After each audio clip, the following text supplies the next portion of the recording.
Overtourism telah menjadi isu global di sejumlah destinasi wisata dunia. Belakangan banyak di antara destinasi-destinasi di dunia mulai berbenah dan membuat aturan demi mengurangi overtourism.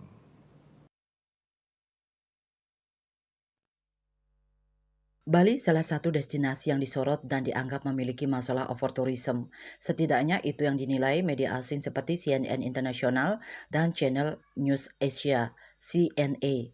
Menyikapi isu yang beredar tersebut, praktisi pariwisata Bagus Sudibya membantah adanya anggapan yang menyebutkan bahwa Bali sudah overtourism.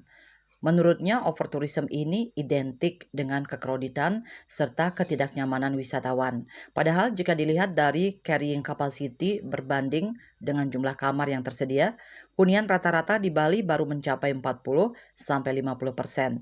Oleh karena itu, dengan jumlah kedatangan wisatawan dianggap Bali sudah crowded, maka diperlukan adanya studi ulang tentang peninjauan ulang carrying capacity di Bali.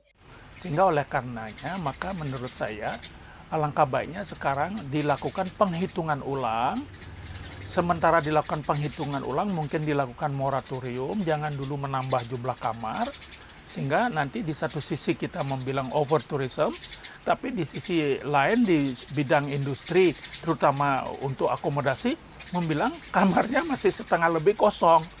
Nah ini kan akan terjadi antagonisme antara satu sisi dan sisi yang lain, sisi yang mengeluarkan perizinan dan sisi yang semestinya harus menerima wisatawan. Sebenarnya kita itu mau mengarah kepada tourism yang seperti apa?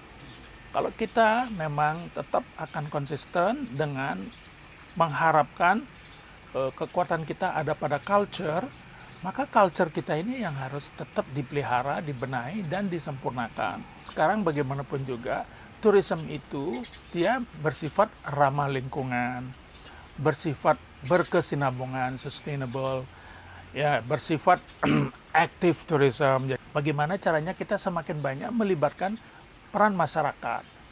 Jadi peran masyarakat ini yang paling penting karena tujuan daripada kepariwisataan itu adalah untuk mensejahterakan rakyatnya.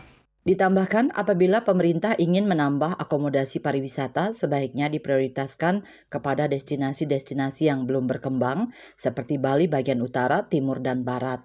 Potensi pariwisata di daerah inilah yang sebenarnya belum tersentuh, sehingga perlu dikembangkan ke depannya, serta tidak hanya fokus di Bali bagian selatan. Andika, Bali TV.